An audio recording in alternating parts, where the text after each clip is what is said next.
पुरुषोत्तम मास का दूसरा अध्याय। पुरुषोत्तम मास नारद मुनि का भगवान नारायण से प्रसन्न करना। सूत जी बोले, हे ऋषियों, पुरुषोत्तम मास में सुखदेव जी द्वारा कहे परीक्षित के सन्मुख भागवत की परम सुंदर मोक्ष दे वाली कथा को सुनकर यहाँ आया हूँ। मैं आप लोगों का दर्शन करके भी कृतार्थ हो गया हूँ। ऋषि बोले, सूत जी, अन्यायनीय बातों को छोड़ हमेशा वेद व्यास जी मुख से सुनी कथा सुनाए। आत्मा को प्रसन्न कर वाले वचन अमृत से भी उत्तम अमृत रूप उस कथा वह पिलाइए। सूत जी बोले, ऋषियों, मेरा अहोभाग है, मुझे जो ज्ञान है उसके अनुसार वह सब आपको सुनाता हूँ। एक समय नारद जी भगवान नारायण के निवास स्थान पर पहुँचे। भगवान की सेवा में वहाँ अन्य सिद्ध देवता और तपस्वियों का समूह था। विष्णु भगवान के चरणों से द्रवीभूत अलकनंदा बह रही थी। महामुनि नारद जी लोग चिंतन करते हुए वहाँ पहुँचे। सब परब्रह्म में मन लगाने वाले भक्त वत्सल नारद जी को नारायण ने नमस्कार किया। नारद जी ने भी भगवान को साक्षात प्रणाम कर स्तुति करते हुए कहा, हे देवाधिदेव, संसार के स्वामी, दया सिंधु, सत्य के सार रूप, सत्य से उत्पन्न हो, मैं आपकी शरण में आया हूँ। आपका तप संसार को शिक्षा देना तथा मर्यादा को रखना है, नहीं तो कलयुग में विशेष पापों के बढ़ने से पृथ्वी रसातल को चली जाती है, किंतु पुण्यात्मनों के पुण्य कर्मों से पुनः तरने लग जाती है। सदियों की भांति एक पापी के पापों से कलयुग में सबको पाप नहीं लगता, केवल पाप करने वाले को पाप लगता है।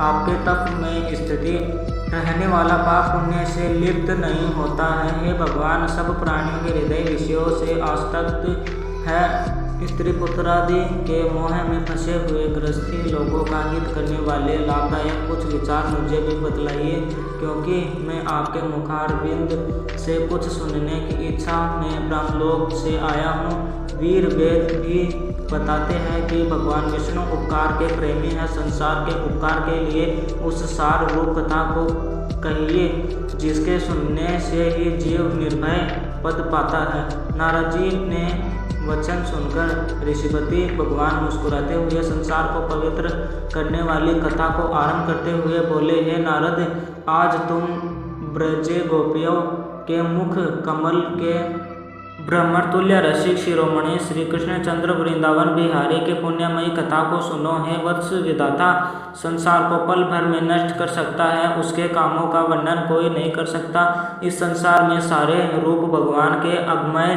चरित्र को तुम भी जानते हो, फिर भी मैं तुम्हारे सामने पुरुषोत्तम भगवान के दारिद्र वेद व्याधि दुख हरने वाले उत्तम कृति पुत्र तथा मोक्ष देने वाले सरल अद्भुत महात्म्य का वर्णन करता हूँ। नारद जी बोले, भगवान, हे पुरुषोत्तम, कौन से देवता है, इस महात्म्य के कौन से ऋषि हैं, मुझे इस विस्तार से बताइए। सूत जी बोले, नारद जी के इन वचनों को सुन दो घड़ी के लिए एकाग्र हो गए। फिर पुरुषोत्तम देवता का परिचय देते हुए बोले, पुरुषोत्तम नाम एक मास का है, जिसके स्वामी कृपा सिद्धू पुरुषोत्तम भगवान हैं, इसलिए इसको हम ऋषि पुरुषोत्तम मास कहते हैं। इसका विध करने से पुरुषोत्तम भगवान प्रसन्न होते हैं। नारद जी बोले, मैंने स्वामियों सहित चित्रादि मास तो सुने हैं, किंतु यह नाथ पुरुषोत्तम मास कभी नहीं सुना। पुरुषोत्तम कौन सा मास है जिसके स्वामी दया सिद्धू है? यह पुरुषोत्तम कहाँ से आया, यह मुझे कृपा करके बताइए। उस मास का क्या स्वरूप है, क्या विधान है, व्रत में क्या करना चाहिए, कैसे स्नान करना चाहिए, क्या दान करना चाहिए? हे स्वामी, यह सब मुझे बताइए।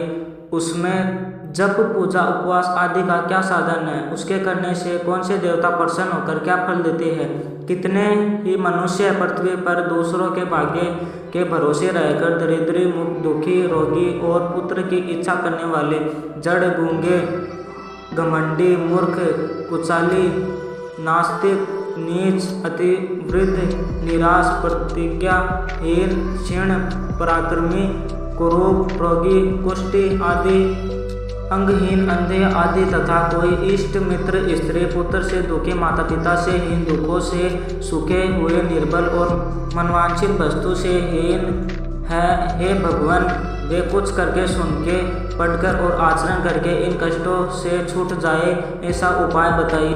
विधवापन, वांछकर से लेकर रक्तपित्त, अपस्मार, राज्यक्षमा आदि रोग से ग्रसित दो समूह देखकर मैं बड़ा दुखी हूँ। मेरी प्रसन्नता के लिए हे सर्वज्ञ, सब तत्वों के ज्ञाता, कोई आनंद देने वाला व्रत भलीभांति समझाकर कहिए। सूत जी बोले, नारद जी के संसार के हित करने वाले प्रश्न को सुनकर नारायण ने चंद्रमा के समान शांति देने वाले मधुर शब्दों में जो कहा, उनको मैं सुनाता हूँ।